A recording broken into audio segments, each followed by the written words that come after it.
two very stimulating lectures. I think in both of them you showed us how important it is to include time in an essential way, but also I thought it was very nice the way in which you wove together your various research interests, from search theory, which questions the Aaron-Debreu assumptions and says that if agents have to find each other in order to transact, that's going to take time, and in the case of the labour market, perhaps a very long time to reach an equilibrium with these large stocks and flow movements. And you also pointed out, and I think this is good for the next generation, that while the labour market is brilliant because it's reasonably straightforward what's on offer and what's being demanded, and we have great statistics to evaluate it, that's not true for investment and production, and that's also a very large part of the dynamics of the economy.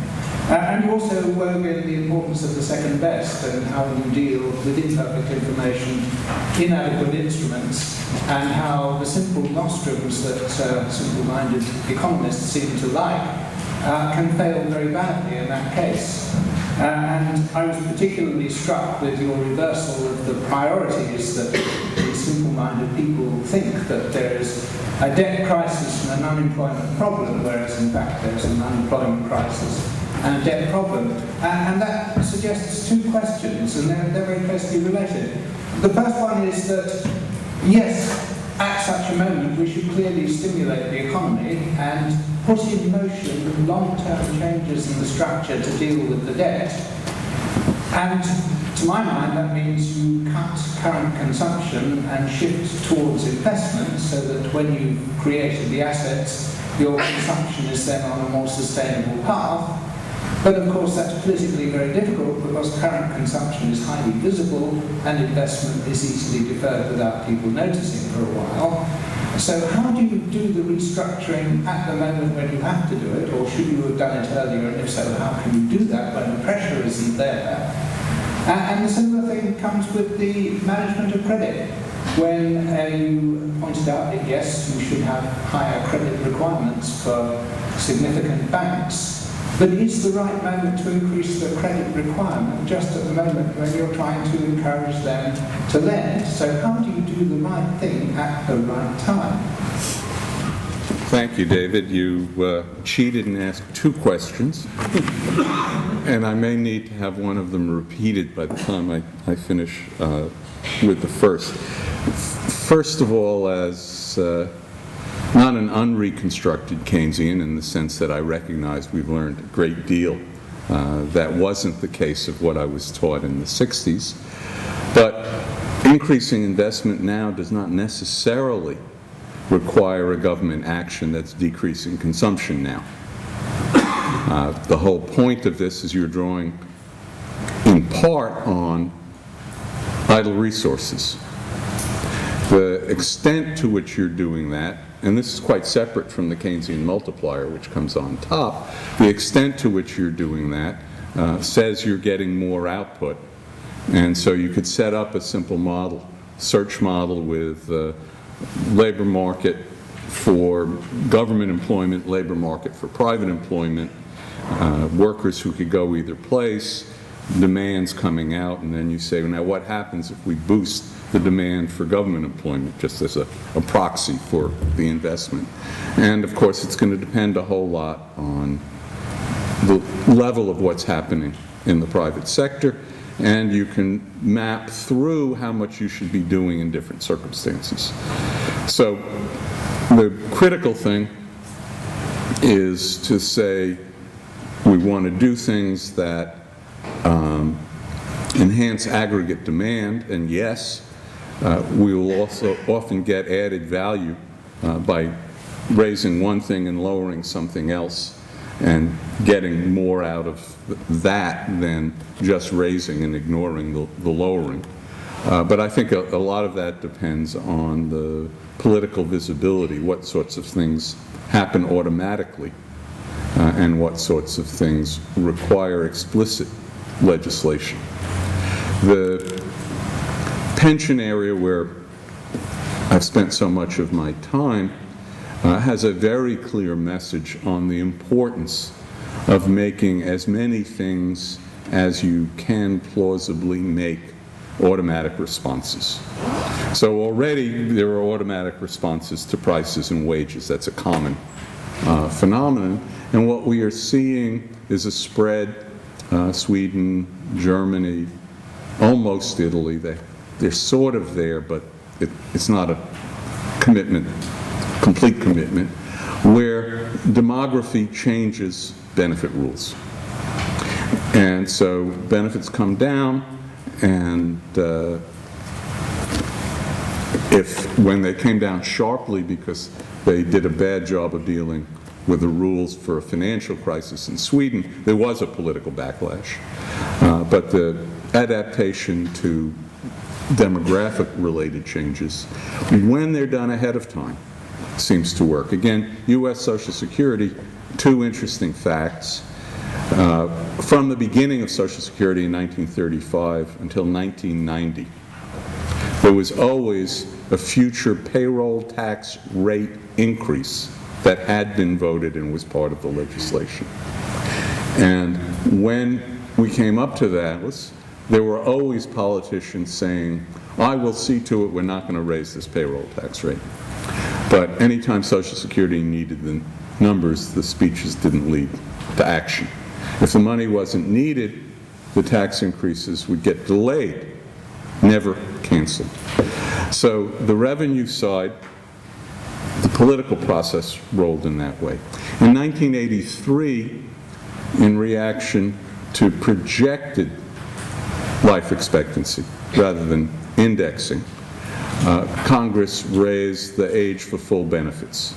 This is just a parameter in the benefit formula. You raise that, you lower the benefits of anyone relative to the benefits they would have had at the age at which they retire. And what happened when we rolled into, and it was put off 20 years.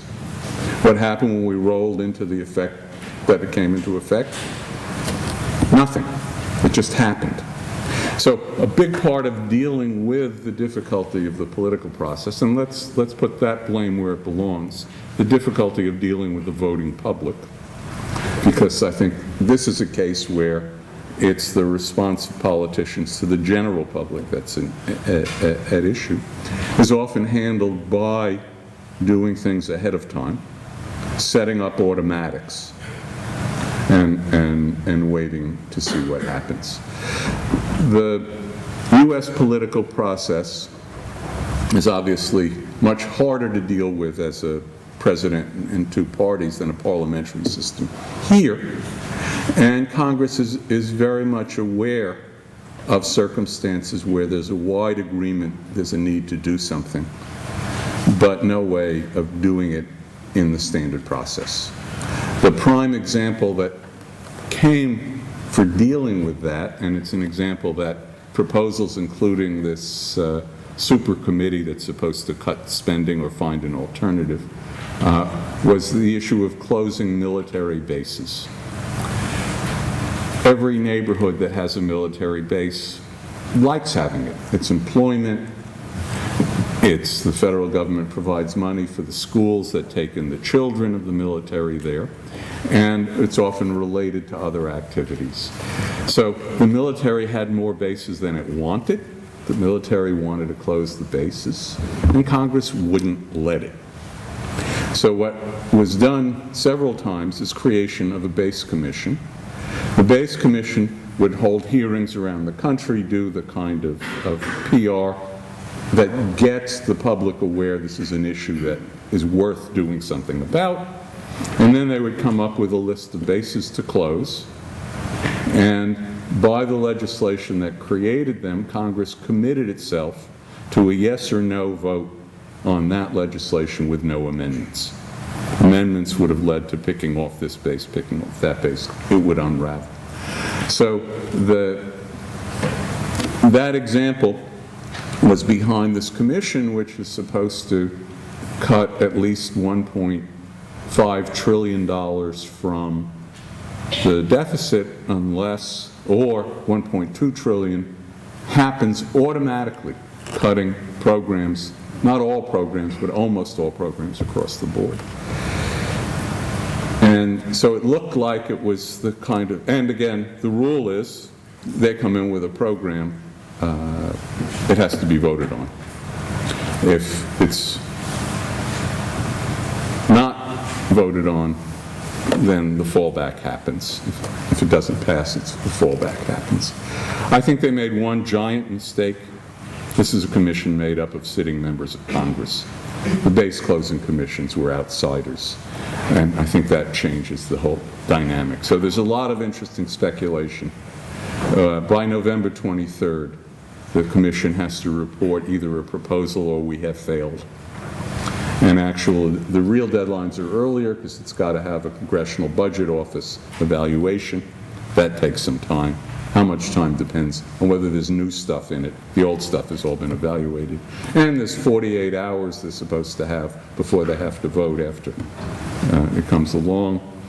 My guess is they will be unable to do anything but some little minor pieces. And there'll be a hue and cry, and then Congress down the road will figure out how to undo it. It lacks the kind of staying power. I don't want to use the word commitment. It's really a staying power issue that certain other ways go. And so that's why I talk about pension reform as something you can do now because it will have staying power. Other things are harder. Now, when we come to banks, there is a major problem, and I know Adair Turner has talked about it, that you don't want to be tightening standards at a time when banks are doing too little lending, because that will just feed that more. And indeed, in full awareness of that, many of the rules are scheduled to start in 2019, and the hope is that's enough time both to get out of the current bad situation and for the banks to build up capital. So it's the delay built in is a way of dealing with that. And then there's the interesting question of what do you do in the interim? And I think one has to address the question of what are the different ways banks get capital and what are the implications of changing them. The problem on the distortion side is we don't have a model of those distortions. The Modigliani-Miller theorem is cited by people and say there aren't any. I don't think that's a relevant model. It's a static model for what's going on. But banks get capital by raising it or by retaining profits. And it seems to me an awfully good rule would be that you don't pay dividends, none, zero, until you have met the eventual requirements. It's not enough to meet the interim steps on the way there, but the eventual ones. And so lots of banks can hit it earlier. And if it's worth having in 2019 and you can get it without too much pain in 2017, seems like a good thing. And I'm not aware, I haven't done full digging in the literature of what are the downsides of stopping banks from paying dividends. I know here there's discussion of the regulators limiting the payment of dividends, but I think a clean 0-1 would make life a lot simpler for the regulators. I think I hit them both, and several others as well. Great. Anybody else? What's this hand? Anybody else from the back there, students? Particular questions? Let me try. Behind you. You mentioned vetting as noise, which lowers total value or utility due to risk aversion under the Keenan Compass. To what extent is that value loss, and how much might it justify increased regulation? Okay. Well, obviously, if we're talking about literal horse races, there's a utility dimension around your involvement when you bet on something like that. And as long as we're talking about small stakes, I wouldn't dream of suggesting applying the kind of calculation I've just described. Although it's recognized that there are people who get addicted to gambling, and there are externality costs associated with it.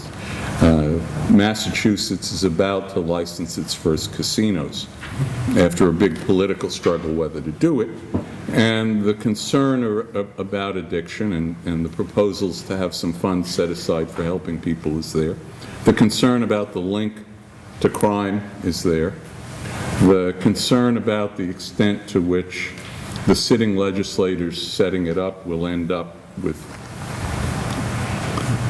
lucrative positions afterwards is there. But I think that really is small. I think we want to talk about it on the kind of issue of, I'm a big bank, I have created some asset, I want to sell a default insurance on it, or I want to buy because I know it's bad. And it's not something, the US rules are trying to stop proprietary trading but allow trading for customers. So a customer has a genuine hedging need that a certain instrument can happen, and the bank can take the other side of it. A lot of the derivatives discussion is on getting the pricing of derivatives more visible, to have more competition to bring down the prices. The role there is very clear, and maybe the bank doesn't want to keep all of that, so they'll turn around and sell some of it to some other bank, which is also doing that because they think it's a good investment, but it's part of the process of providing the actual hedge. The other thing that can happen is there isn't really a customer that has that as a need, but rather they find a customer, as in the example I was talking about with the Schleifer analysis, they find a customer who thinks this is a good investment when they think it's not, and there isn't any sign of a hedge. That would be a case I would view as something generating this kind of risk and the kind of bad derivative transaction. It's because it's the transaction, it's not the instrument. That we probably ought to do something about, and of course that becomes more of an issue when the large financial institutions are taking the same side of a whole series of bets, so that something goes wrong, we'll have a whole lot of them in trouble. So I think it's significant in the context of financial intermediation because of the risk of financial instability in the vocabulary of Eric Rosengren. And so I think what has to look at the question of what kinds of, and here you have to get into the nitty-gritty of bank portfolios, the kind of stress test argument, what kinds of derivative positions connect with financial problems in a bad outcome, and how do we limit them? Sorry, there's a question here. So I'm concentrating on the students. Yeah. Professor Dunn, thank you very much once again for the lecture. I think as an undergraduate student, it's never enough to hear about prices. And the striking message which you have been putting through throughout the two lectures is that they always come in different shapes and forms. And from my memory of your lecture yesterday, you've spoken about modeling a bit, where you say that a lot of the time when you look at them, you might not get all the Take the mic a little bit further away from your mouth. I'm having trouble you. Yeah, no problem. And it's especially relevant in banking and risk assessment because there is a huge uncertainty over which models you're actually be using. Are you sure then that it's actually necessary to talk about different ways of assessing risk, different models in which you can measure all the negative externalities which are produced by certain activities? Maybe it's a better idea for the central banks to actually be more proactive in their regulation. That is, get a better understanding of what the banks, especially shadow banking, is doing. And this obviously involves closely working with them, understanding almost to detail what the process is, and then regulate according to what they think is just like, risky or not risky. And there is a lot of value judgment there, but any model, any particular specification There's a lot of this biotechnical as well. We're trying to assign probability to it. So if you could comment on these points, that would be much appreciated. Okay, two things. One is, the goal isn't to take risk away. The goal is to have risk appropriately priced. And appropriate includes, going with that vocabulary, the externality dimension. I don't see how you could figure out which risks were okay and which risks were not okay without some underlying, perhaps implicit rather than explicit model, which says, well, this risk is connected to so many banks. The process going on now at the central banks is looking at things which are clearly connected to making a financial crisis worse. You know, how liquid are you? How much capital do you have? How much are you interconnected with other financial institutions? How much is there herding that you're part of herding? And then just making up some combination of them to go forward with. So first of all, let me just clear, go forward is what we need to do. We don't wait until we've sorted it out.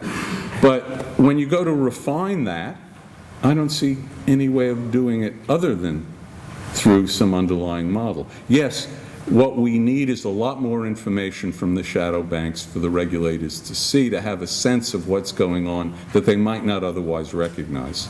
But once they recognize it, they've still got a problem what to do about it. And it's not yes, no is not the simple way. The other thing is that financial engineering hasn't ended. It will be going on. There are two elements that are common out there. One is Wall Street types are paid an awful lot more than bank regulators. It tends to draw higher powered, quicker moving people. The regulators will always be lagging. And the more you can rely on easy to apply rules, along with these other things, the better it will be, but the easy to apply rules call for models.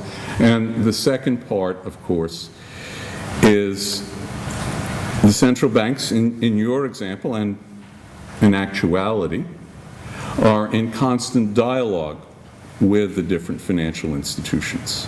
So they're talking to each other. They, in order to do that, have a common vocabulary.